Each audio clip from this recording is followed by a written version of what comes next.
নমস্কার বন্ধুরা, travel with টুইঙ্কেলের পন্ডিচেরির দ্বিতীয় এপিসোডে আপনাদেরকে জানাই স্বাগত।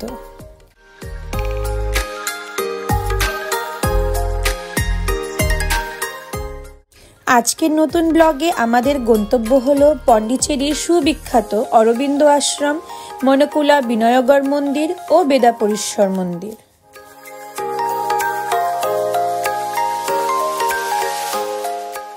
সকাল সকাল রেডি হয়ে ব্রেকফাস্ট সেরে আমরা 10টার দিকে স্কুটি নিয়ে বেরিয়ে পড়ি অরবিন্দ আশ্রমের উদ্দেশ্যে। সেখানে গিয়ে জুতো ও মোবাইল রেখে আমরা আশ্রমের ভেতরে প্রবেশ করি।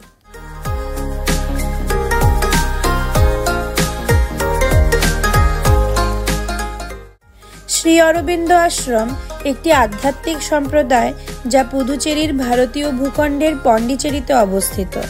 আশ্রমটিতে একটি ছায়াযুক্ত উঠোনের কেন্দ্রে রয়েছে শ্রী অরবিন্দের সমাধি।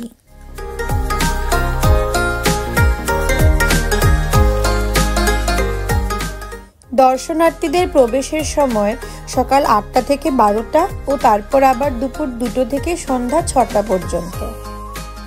এখানে কিছুক্ষণ গাছের ছায়ায় ঋষি অরবিন্দের আশ্রমের নিভৃতি উপভোগ করে আমরা বেরিয়ে পড়ি মনকুলা বিনয়গড় মন্দিরে শ্রী গণেশের অপরূপ সাজ দর্শন করতে।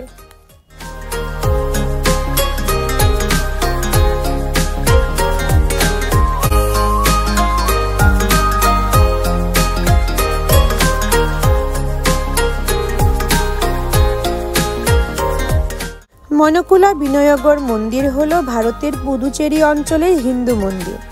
দেবতা বিঘ্নেশ্বর গণেশকে উৎসর্গ করা দক্ষিণ ভারতের অপরূপ ভাস্কর্যে লিপ্ত এটি জনপ্রিয় তীর্থস্থান ও পর্যটন গন্তব্য।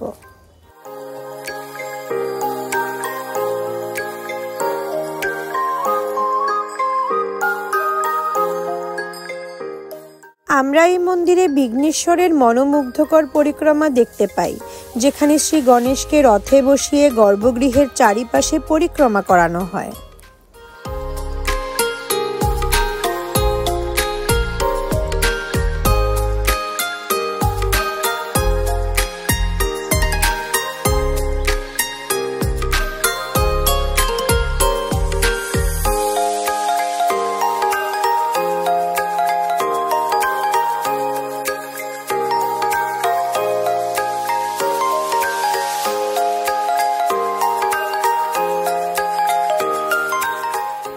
বিনয়গড় মন্দির দর্শন শেষে দুপুরে হোটেলে ফিরে এসে রেস্ট নেবার পর আমরা পুনরায় সন্ধ্যাবেলায় তীর্থ করতে বেরিয়ে পড়লাম।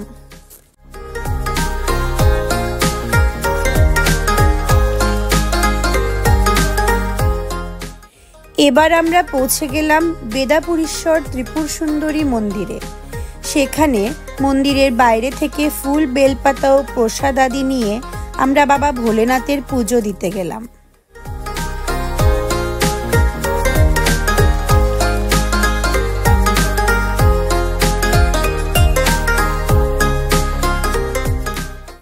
এখানে শিব বেদাপরিশ্বর ও পার্বতী ত্রিপুর সুন্দরী রূপে পূজিত হন। মন্দিরটিতে একটি রাজ গোপুরম গেট রয়েছে। বেদাপরিশ্বর লিঙ্গের আকারে সুসজ্জিত হয়ে গর্ভগৃহে অধিষ্ঠিত।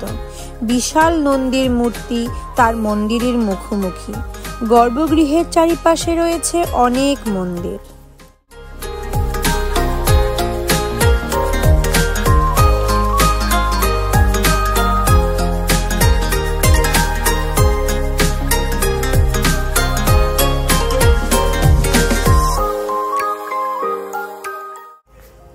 মন্দির দর্শনের পর আমরা পন্ডিচেরির লাইট হাউস দেখে হোটেলের দিকে ফিরি। আজ এই পর্যন্তই। আমার ভিডিওটি ভালো লাগলে অবশ্যই লাইক ও সাবস্ক্রাইব করে আমাকে উৎসাহিত করবেন এবং কোনো সাজেশন থাকলে কমেন্টের মাধ্যমে জানাবেন। সঙ্গে থাকবেন ট্রাভেল উইথ টুইঙ্কেল। টাটা।